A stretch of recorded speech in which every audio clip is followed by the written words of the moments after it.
And now, it's time for another Dice Tower review with Ryan Metzler.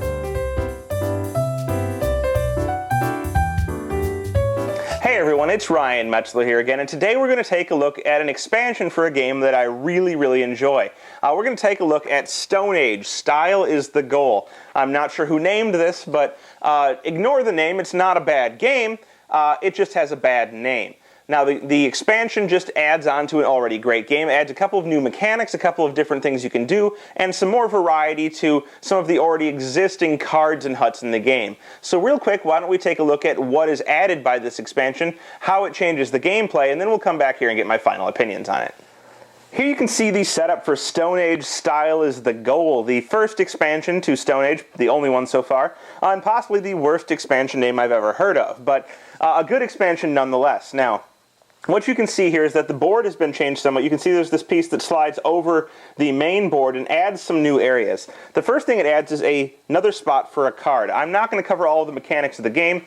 If you want to see that, you can check out my previous video of Stone Age. But for those of you who are familiar with Stone Age, you know that there are usually 4 spots for cards here. This adds a 5th spot that will work somewhat differently using the decorations that come with the game. You can see that there are these decorations. These are 3 decorations per piece, but you have these tusks or whatever these are that are 1 decoration. And you can collect these in the game, and I'll tell you how shortly, and use them to buy certain things. Now, to go along with that, you can see there's this track here, which is the conversion ratio track. Now, before you start moving on this, you can't do any conversion, but once you've started moving on here, and you can move on here by placing 2 guys here, and moving up 2 spaces, you'll get a conversion ratio that you can use on your turns.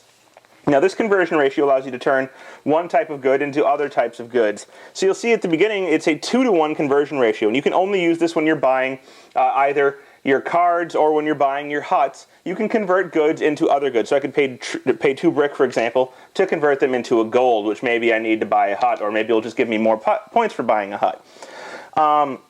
And the further you move along this, you're going to get the better conversion ratios. 1-to-1 once you move up to 4, and 1-to-2, meaning you can actually turn 1 resource into 2 goods once you get up to the 9 and 10 spots. In addition, every time you move up in here, and you move 2 each time, you're going to get 2 of these little resources, which are the decorations in the game. In addition to that, you'll see that you have some new huts and some new cards. Now, these huts are pretty much the same as the other huts, but they add a couple different things here. So, for example, this one is you can pay 1 to 4 tusks for this, and each tusk you pay, or each whatever it is, you get 4 points. Or you have this one here, which is 3 points. It costs 1 wood. It's cheap. Or you have this one here where you can place up to 3 of your guys on here after you get this, and then you roll for wood, and you get wood at 2 conversion instead of 3. But it costs 1 of these decorations to buy it. Or the same thing for gold, another one of the tusk cuts. This one gets you a face-down card when you buy it, so you get to draw a card from the deck, which could give you some end-of-game scoring. And they have all types of different ones. Now, there's also some different rolling ones. You know, you saw the ones before where you got to roll and get something based on your roll. Well, this one you roll 1 die for each player, but instead of getting the normals like an extra food or getting a tool, you can get another guy, or you can move up on the track. You can get a face-down card, any resource you choose, 2 of the decorations, or some food. So they've changed up some of the huts, added some new huts in, and that's because they've also added a 5th player. So now you have pieces for a 5th player, and you can play 5-player Stone Age. They've also added new cards. You have some 3 times multipliers for things, so there's the 3 times hut multiplier. In addition, you can see that the rolling is now different for these as well, for some of them. They've also added multipliers at the end of the game for the track down here. So based on your position on the track, you can get a multiplier. They've added some cards that increase your position on that track. And all around, just generally added some new cards, as well as a new one of the symbols in the grass at the bottom that you can use to get multipliers at the end. So now the maximum number of points you can get for collecting symbols is 81, which is 9 different symbols. Now there's another way you can obtain these decorations. When you're rolling for food, let's say you've placed out 4 guys to roll for food. When you roll for food, let's say you don't actually need the food. Maybe you're feeding all of your people, or maybe you only need some of the food. You can roll, and you can still divide by 2. Well, that's a terrible roll, but we have 2, 3, 4, and 5 is 9. So I could get from this, dividing by 2, I could get 4 food. Or if I had a tool, I could make it 10 and get 5 food. So let's say I had a tool and I make it 10. And maybe I only need 3 of my food, so I can take 3 food. Now, I can split this up any way I want between food and decorations, dividing by 2. So if I took 3 food, that would allow me to take 2 decorations. These decorations can be used in the game to buy this card you can see here. The cost is 3 decorations, and you could get this card. You'd place your worker on there, and when it came around, you'd pay your 3 decorations to get your card, increasing your food by 1, and you'd have this symbol towards points at the end of the game.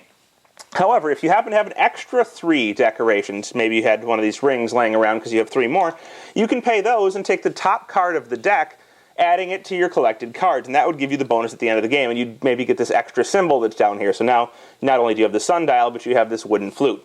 And you've got more symbols towards getting points at the end of the game. The game is going to end in the same way. Either you can't refill all of the cards, or one of the stacks of these huts runs out. And then at the end of the game, you're going to get your points for your multipliers as well as your symbols collected. You're going to get your points for all of your huts, which you'll have accumulated throughout the game. And whoever has the most points, by best accomplishing all of these different things, is going to be the winner.